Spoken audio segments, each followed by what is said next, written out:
En weet jy wat, baie keer lê die krag in ons woorde, dit wat ons sê.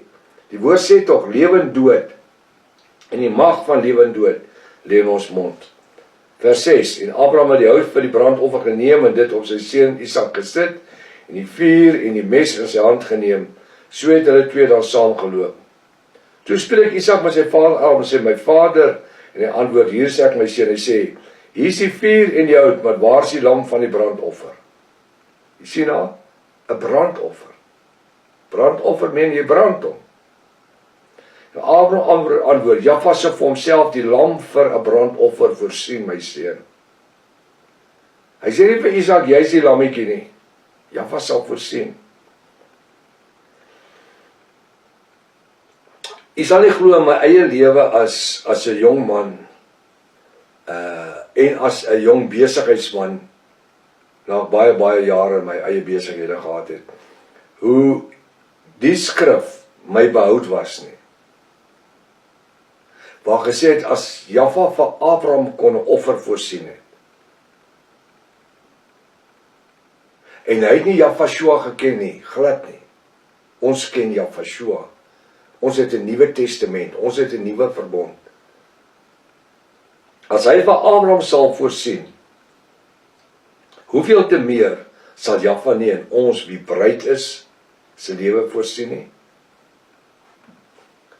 Vers 8, Abraham antwoord, Jaffa sal vir homself die lam vir 'n brandoffer voorsien, my seun. So het hulle twee dan saam geloop. Toe op die plek wat Jaffa hom aangewys het Abraham daar die altaar gebou en die hout neergelê. Daarna het hy sy seun Isak gebind en hom op die altaar bo op die hout gesit. Ek sien nie hierdie jong man spartel en spook en hy's vrywillig. Hy weet sy vader wandel in geregtigheid. En dit sal hom tot geregtigheid, dis vir Isak, toegereken word. Wat? Sy gehoorsaamheid. Toe steek Abraham sy hand uit en neem die mes om sy seun te slag. Ja, dit moet 'n snaakse gevoel wees. Jy vat die mes en jy weet jy gaan hom keel afsny. Maar die engel van Jaffa het na hom, dis Abraham, van die hemel afgeroep en sê, Abraham, Abraham, en hy antwoord, hier is ek. En hy het as die engel sê, moenie jou hand na die seun, na Isak, uitsteek nie, en doen hom niks nie. Want nou weet ek dat jy Jaffa vrees met jou seun. Dat jy Jaffa vrees en jou seun, jou enigste, van my nie terughou het nie. Halleluja. So wanneer ons Jaffa dien, moet ons hom in gees en in waarheid dien.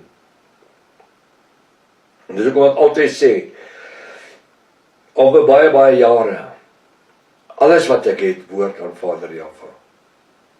Ons is niks, hy is alles.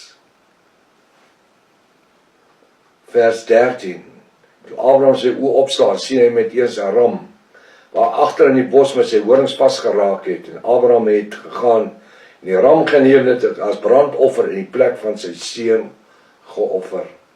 Hy sal voorsien.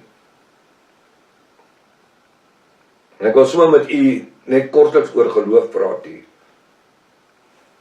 U sit dalk op hierdie oomblik en kyk na die boodskap. Weet u wat? Daar's 'n krisis in u lewe. Dit voel of daar nie uitkoms is nie. Dit voel of daar nie, of Jaffa ons nie hoor nie. Hy sal voorsien. Hy sal 'n offer voorsien. Hy sal uitkoms gee waar alle deure toegemaak is. Maak hy 'n deur oop. En Abraham in vers 14 die plek genoem, Jaffa sal voorsien. Nou as jy 33 Bybel lees, jy sien die Here sal voorsien. H-E-R-E, hoofletters. Hoofletters beteken Jaffa. Restoration of the original sacred name sê Jaffa sal voorsien. Sodat vandag nog steeds gesê word, op die berg van Jaffa sal dit voorsien word. Op die berg van Jaffa sal dit voorsien word.